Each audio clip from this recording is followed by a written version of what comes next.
ইস্তাগফির লাহুম আও লা তাস্তাগফির লাহুম ইন তাস্তাগফির লাহুম 70 মাররাতান ফালাই ইয়াগফিরাল্লাহু লাহুম। ইয়া রাসূলুল্লাহ, আল্লাহ তাআলা তো সিদ্ধান্ত জানায় দিয়েছেন, মুনাফিকের জন্য যদি 70 বার আল্লাহর কাছে তওবা করেন আল্লাহ পাক তো মাফ করবে না। আল্লাহ পাক সিদ্ধান্ত জানায় দিয়েছেন। সিদ্ধান্ত জানাইছেন কে? কার কাছে? নবীর কাছে। আয়াত উমরে ফারুক এই আয়াত নবীর সামনে তেলাওয়াত করে, নবীর সামনে তার মাতব্বরি করার উপায় আছে, সাহস আছে? উমরের একটাই চিন্তা, যদি নবীজি কানে এই আয়াতটা যায় আর নবী যদি তার জানাজাটা না পড়ে, কারণ টাটকা মুনাফিক। নবীজি সাল্লাল্লাহু আলাইহি ওয়াসাল্লাম উমরে ফারুক রাদিয়াল্লাহু তাআলা আনহু আয়াত শ্রবণ করলেন, কিন্তু কর্ণপাত করলেন না। জানাজা হাজির হয়ে গেল, বিশাল জমায়েত, সমস্ত সাহাবায়ে কেরাম পর্যন্ত অবাক হয়ে গেছেন। নবীজি সাল্লাল্লাহু আলাইহি সাল্লাম জানাজার জন্য সামনে অগ্রসর হয়ে গেলেন। মুনাফিকরাও দেখতেছে, নবীর সাহাবারাও দেখতেছেন কি ঘটতেছে। নবীজি সাল্লাল্লাহু আলাইহি সাল্লাম এই মুনাফিকের লাশের সামনে গিয়া নবীর জবান থেকে থুতু মুবারক বের করে মুনাফিকের থুতু মুখের ভিতরে লাগাই দিয়েছেন। যেই ব্যক্তির থুতু, যেই ব্যক্তির জবানের ভিতরে নবীজির থুতু ঢুকবে, ওই জবান কোনদিন জাহান্নামে যাবে না। মান তাবা ওয়া আমানা ওয়া আমিলা আমালান সালিহা, যদি এই 4 শর্ত অনুযায়ী কোনো ব্যক্তি গুনাহ থেকে তওবা করে, আল্লাহ পাক রব্বুল আলামিন বলেন গুনাহ তো মাফ করবই, শুধু মাফ করব এতটুকু না, ফাউলাইকা ইউবাদদিলুল্লাহু সাইয়্যাতিহিম হাসানাত। 4 শর্ত অনুযায়ী যদি ব্যক্তি তওবা করে গুনাহ মাফ করে দিব।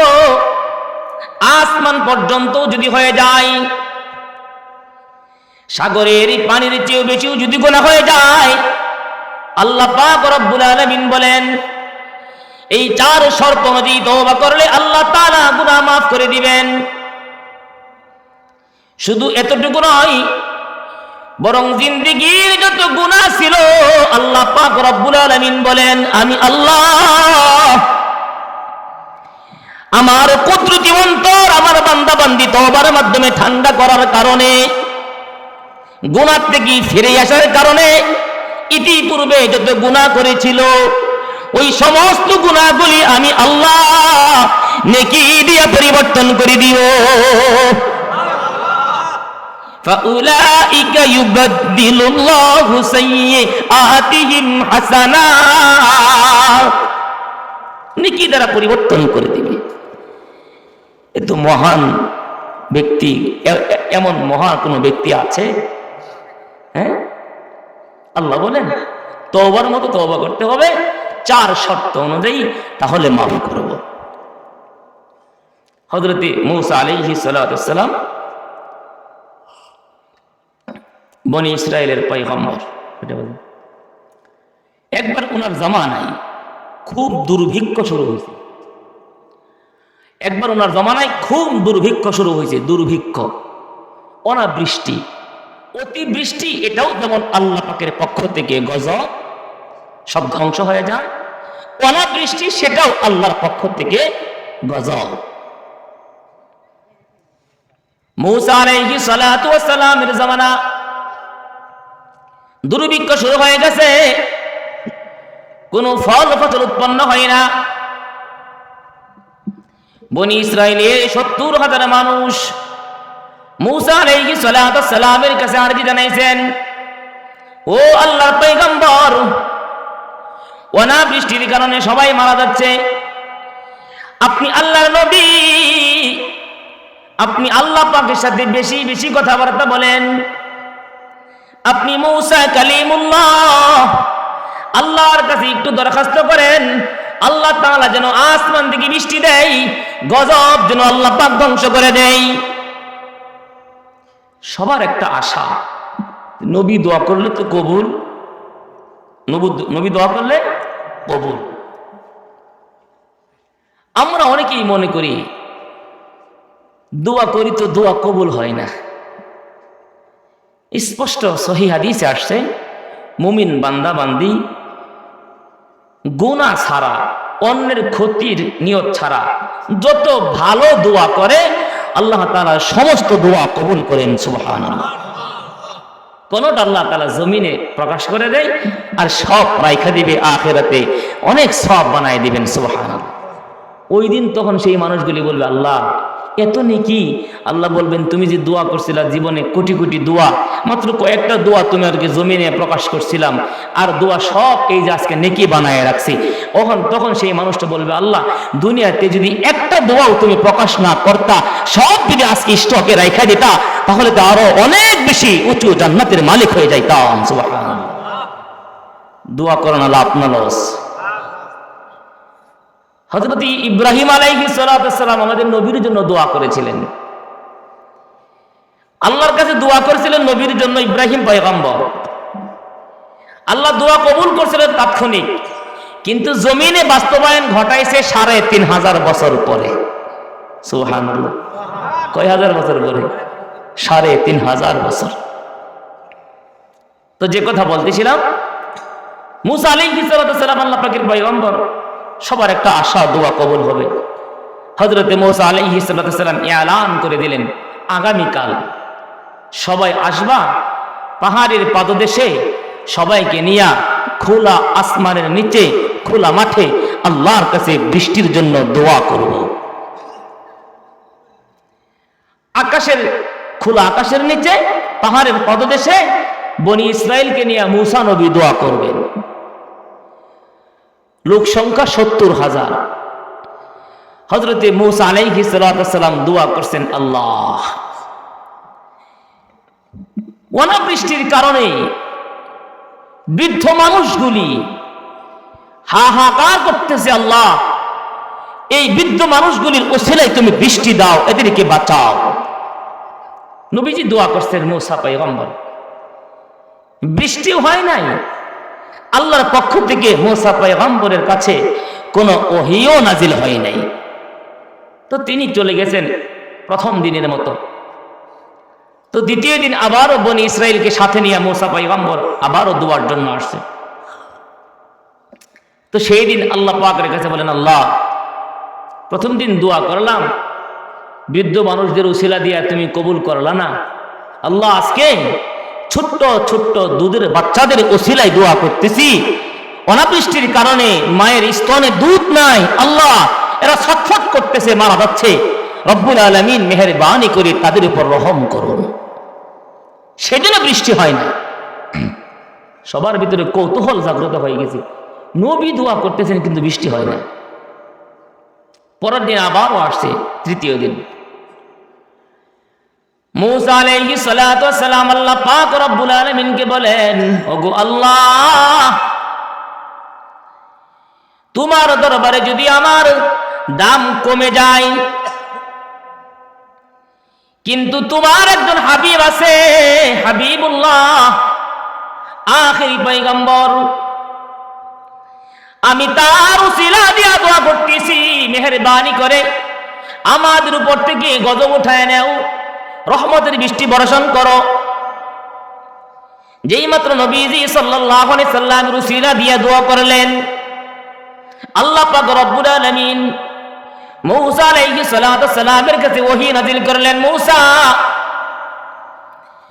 পরপর 3 দিন পর্যন্ত দোয়া করতেছো, যাদেরকে নিয়ে দোয়া করতেছো এরা ৭০,০০০ মানুষ, এদের ভিতরে একটা মানুষ আছে ভয়ঙ্কর পাপী, ভয়ঙ্কর পাপী একটা মানুষ, জঘন্যতম পাপী। এমন কোন পাপ নাই যে পাপ সেই ব্যক্তি করে নাই। ও পয়গম্বর, এই ব্যক্তি এত নাফরমানি করেছে, নাফরমানি করতে করতে সীমা অতিক্রম করে ফেলছে। আমি এলান করে দিলাম, যদি এই ব্যক্তি এই মজমা থেকে উঠে না যায়, আমি আল্লাহ আসমান থেকে বৃষ্টি বর্ষণ করব না, গজব উঠায় নিব না। আল্লাহ পাক রব্বুল আলামিন বলেন, মূসা তুমি বনি ইসরাইলের সামনে এলান করে দাও, ঘোষণা করে দাও। মূসা আলাইহিস সালাম বলেন, ওগো মালিক, মানুষ তো 70,000, আমি ঘোষণা করলে যাবে কত দূর পর্যন্ত? আল্লাহ পাক রব্বুল আলামিন বলেন, তোমার দায়িত্ব হলো ঘোষণা দেওয়া, আমি আল্লাহর দায়িত্ব হলো প্রত্যেকটা মানুষের কানে কানে ঘোষণাটা পৌঁছে দেওয়া। তো মূসা আলাইহিস সালাম ঘোষণা দিয়েছেন, আল্লাহ তাআলা প্রত্যেকের কানে কানে ঢোকায় দিয়েছেন। নবীজি বলছেন, তোমাদের ভিতরে এমন একটা পাপী আছে, উঠে না গেলে আল্লাহ বৃষ্টি দিবে না। আচ্ছা, কথার কথা, আজকে যদি এখন এখানে যদি এই এলান করা হয়, এমন একটা মানুষ উপস্থিত লোকদের ভিতরে আছে যে এই লোকটা এশারের নামাজ পড়ছে না, আজকে এই লোকটা যদি এখান থেকে না যায় দোয়া হবে না। কথার কথা, এমন একটা এলান যদি করা হয়, বাস্তবেই যে লোকটা এশারের নামাজ পড়ে নাই, তার মনে মনে কেমন তার খারাপ লাগবে। এই ঘোষণা করার পরে সাথে সাথে সে বুঝবে আমি সবচেয়ে বড় গুনাহগার।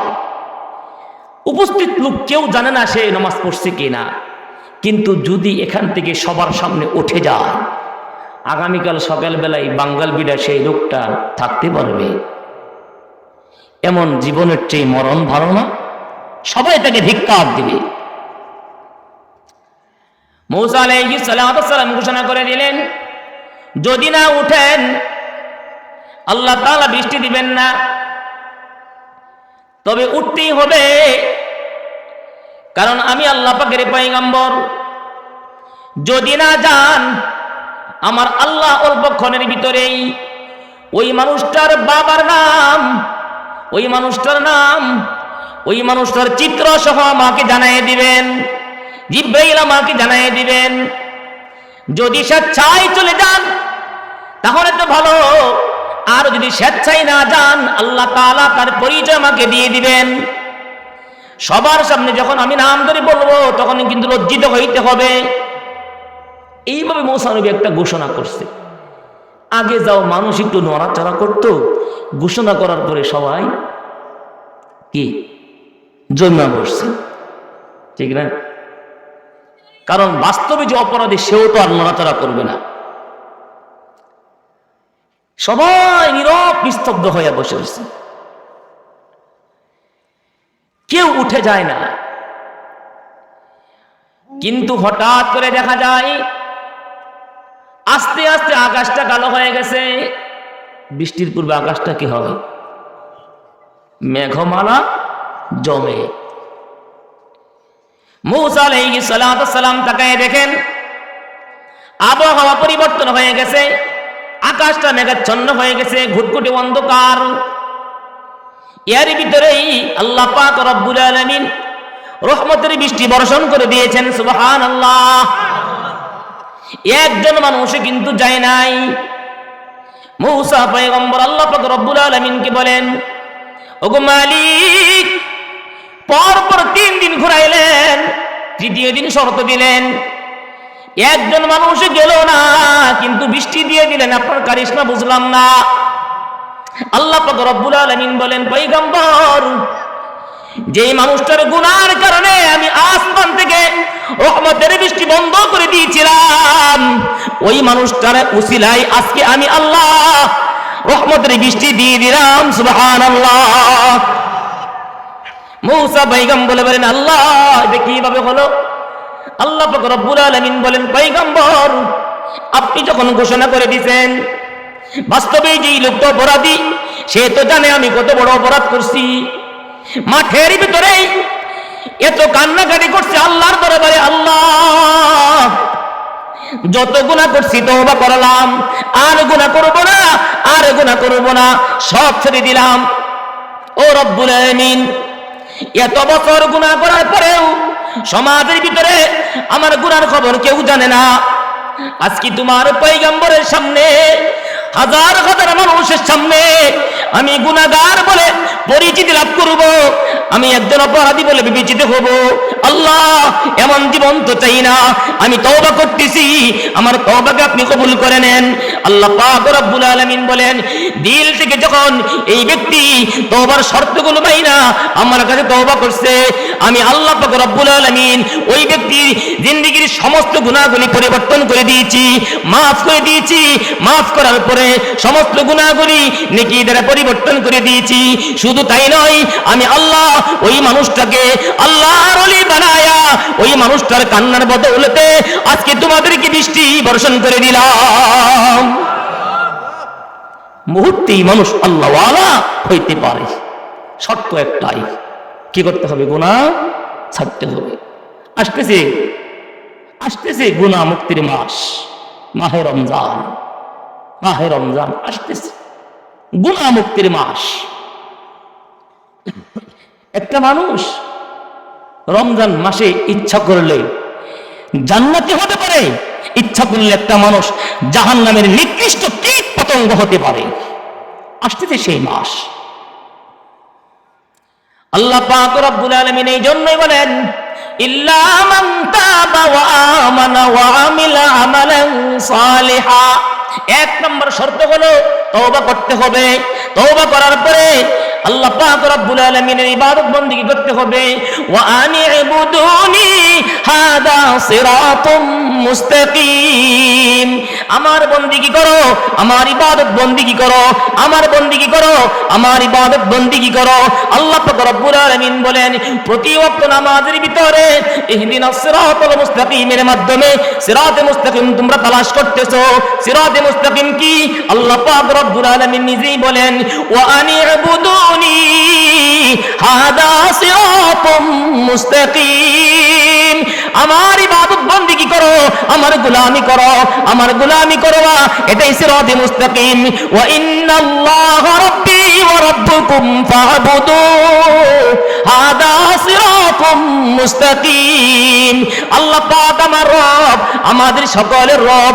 আল্লাহ পাক রব্বুল আলামিন বলেন, যেই ব্যক্তি আল্লাহকে রব বলে মানে, রব বলে বিশ্বাস করে, ওই ব্যক্তি যদি মাথা থেকে পা পর্যন্ত রবের বিধান বাস্তবায়ন না করে, ব্যক্তি জীবন থেকে শুরু করে আন্তর্জাতিক জীবন পর্যন্ত রবের বিধান বাস্তবায়ন না করে, আল্লাহ পাক রব্বুল আলামিন বলেন 24টা ঘন্টার ভিতরে যদি রবের বিধান বাস্তবায়ন না করে, মাঝে মাঝে সাপ্তাহিক নামাজি আর বাৎসরিক নামাজি আর রাজনৈতিক জানাজার নামাজ, আল্লাহ পাক রব্বুল আলামিন বলেন, না না, সাপ্তাহিক নামাজের মাধ্যমে রবের গোলামি হয় না, আর রাজনৈতিক জানাজার মাধ্যমে রবের গোলামি হয় না, বাৎসরিক ঈদের নামাজের মাধ্যমে রবের গোলামি হয় না।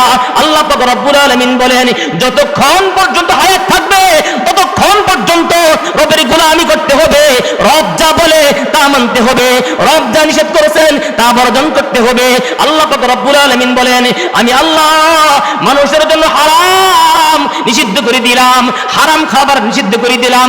যদি কোনো ব্যক্তি এক লুকমা হারাম খাবার খায়, যদি কোনো ব্যক্তি এক লুকমা হারাম খাবার খায়, ওই ব্যক্তি ইবাদত বন্দেগী করবে কাবা শরীফের ভিতরে গিয়া 40 দিন পর্যন্ত ওই ব্যক্তির ইবাদত আল্লাহর কাছে একটাও কবুল হবে না। হারাম খায়া ইবাদত করলে আল্লাহ কবুল করে না।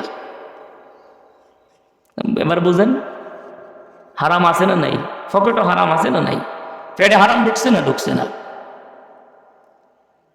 আল্লাহ পাক রব্বুল আলামিন বলেছেন, হারাম খায় ইবাদত করলে ইবাদত কবুল হবে না। মনে করতেছেন বাহ, মাঝে মাঝে নামাজ পড়ি, 3 দিন তাবলিগেও যাই, মোটামুটি 5 ওয়াক্তও পড়ি, আমার চেয়ে বড় মুসল্লি আর মুমিন কে? হ্যাঁ,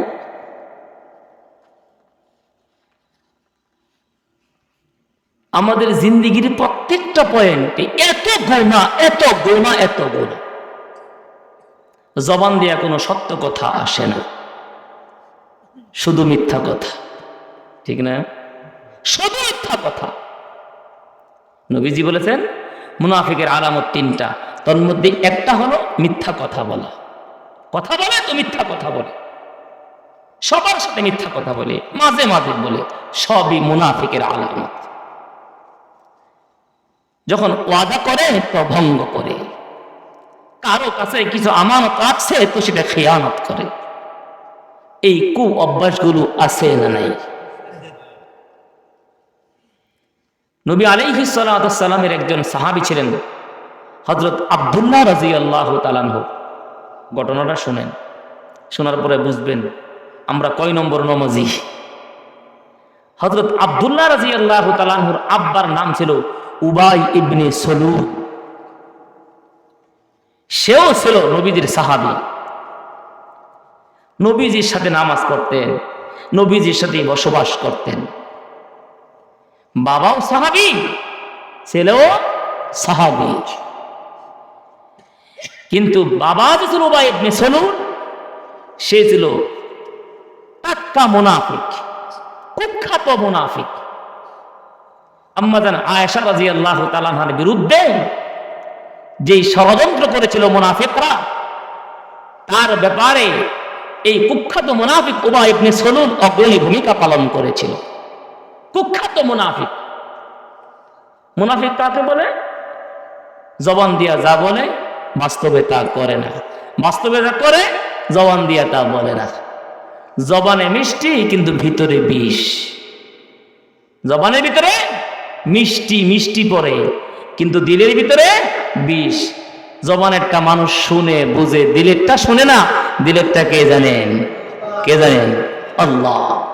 আল্লাহ বলেন, ইয়া আইয়ুহাল্লাযীনা আমানু লিমা তাকুলুনা মা লা তাফআলুন কাবুরা মাকতান ইনদাল্লাহ আন তাকুলু মা লা তাফআলুন। হে আমার লোকেরা, আল্লাহ বলেন, হে আমার লোকেরা। আমরা কার লোক? কার লোক? ঈমানদার যারা সবাই আল্লাহর লোক। আল্লাহ বলেন, হে আমার লোকেরা, এমন কথা কেন বলো যা করো না।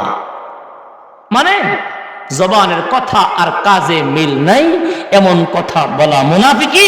রব বলেন, কাবুরা মাকতান ইনদাল্লাহ, এমন কর্মকাণ্ড আল্লাহর কাছে জঘন্যতম নিকৃষ্ট কাজ। এই কালচারটা পুরুষের চেয়ে মহিলাদের ভিতরে বেশি পাওয়া যায়। ঠিক না বে ঠিক? হ্যাঁ। উবাই ইবনে সলুল মারা গেছে, কুখ্যাত মুনাফিক। তার ছেলে আব্দুল্লাহ রাদিয়াল্লাহু তাআলা আনহু সচ্চা সাহাবী। নবীর কাছে আয়েশা বলছেন, ইয়া রাসূলুল্লাহ, আব্বা তো মারা গেছে, আপনি আমার বাবার জানাজাটা পড়বেন। আচ্ছা বলুন তো, মুনাফিকের জানাজা নবী পড়বে? নবী পড়বে? এটা সম্ভব? ছেলে আবদার করছে, ইয়া রাসূলুল্লাহ, আমার বাবা মারা গেছে, জানাজাটা পড়বেন। নবীজি সাল্লাল্লাহু আলাইহি সাল্লাম এলান করে দিয়েছে, আমি উবাই ইবনে সলুলের জানাজা পড়াবো। সাহাবায়ে কেরাম আশ্চর্য হয়ে গেছে।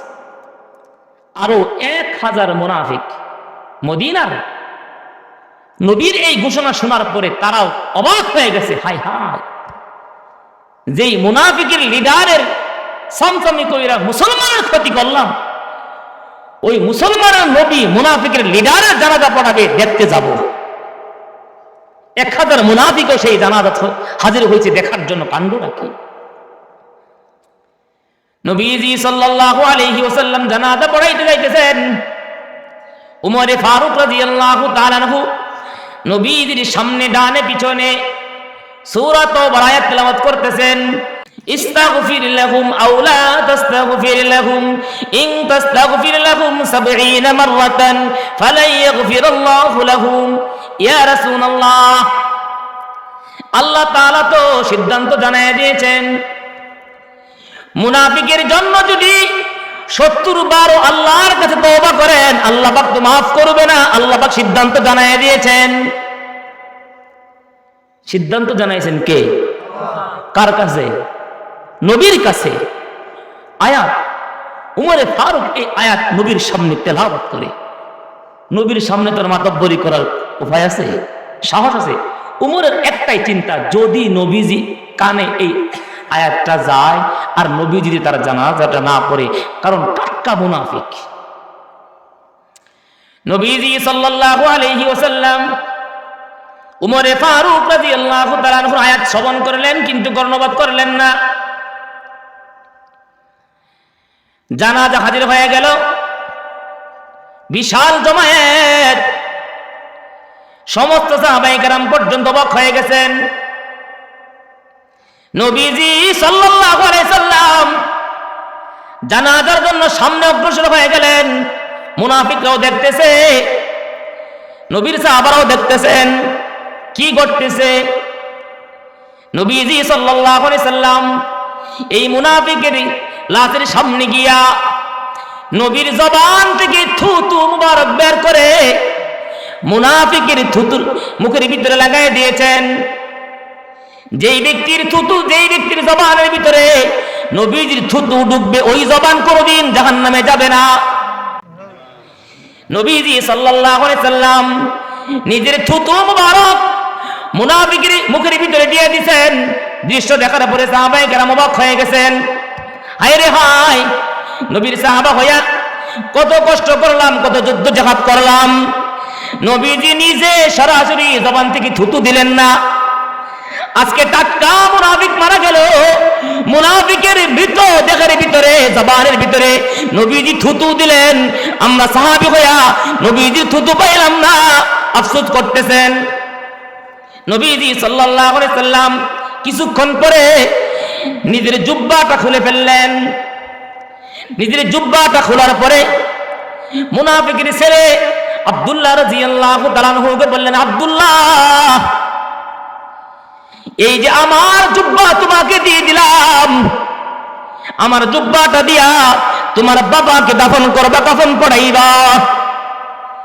যেই ব্যক্তির মৃতদেহের ভিতরে নবীজির জুব্বা থাকবে, ওই ব্যক্তির কবরে আযাব আসবে কি?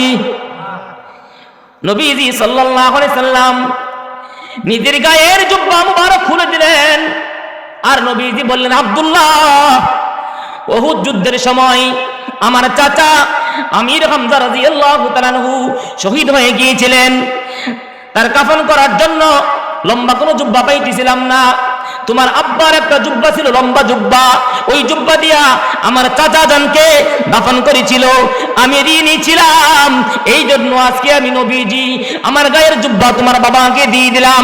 আমি নবীজি এই ঋণ পরিশোধ করে দিলাম।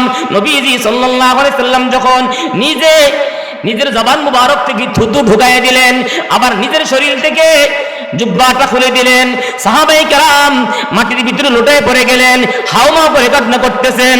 হায় রে আফসোস, নবীর ডানে থেকে বামে থেকে উহুদের যুদ্ধ করলাম, বদরের যুদ্ধ করলাম, কত যুদ্ধ করলাম, কিন্তু মরণের সময় নবীর জুব্বা মুবারক পাই কি জানি না। কত সাহাবা শহীদ হইল, নবীর জুব্বা পাইল না। কিন্তু টাটকা মুনাফিক মারা গেল, নবীজি তাকে জুব্বা দিয়ে দিল। আফসোস করতেছে, আফসোস করতেছে। নবীজি সাল্লাল্লাহু আলাইহি সাল্লাম নিজে দাফন করে নিজে জানাজা পড়াইলেন। জানাজা পড়ানোর পরে নবীজি সাল্লাল্লাহু আলাইহি সাল্লাম কবর দিলেন।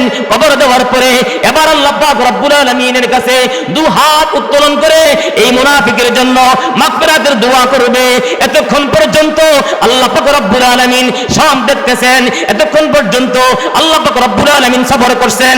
এবার আল্লাহ পাক রব্বুল আলামিন বলেন, দোস্ত, আপনি তার জন্য নিজের জবান থেকে থুতু দিতে পারেন, আপনি নিজের জুব্বা দিয়া তাকে দাফন করতে পারেন, আপনি নিজে ইমামতি করে জানাজা পড়াইতে পারেন। ইয়া রাব্বাল আলামিন, ইয়া রাসূলুল্লাহ, আমি আল্লাহ আপনার জন্য সিদ্ধান্ত দিয়ে দিলাম, ওয়ালা তুসাল্লি আলা আহাদিন মিনহুম মাতা আবাদা ওয়ালা তাকুম আলা কবরি ইন্নাহুম কাফারু বিল্লাহি ওয়া রাসূলি।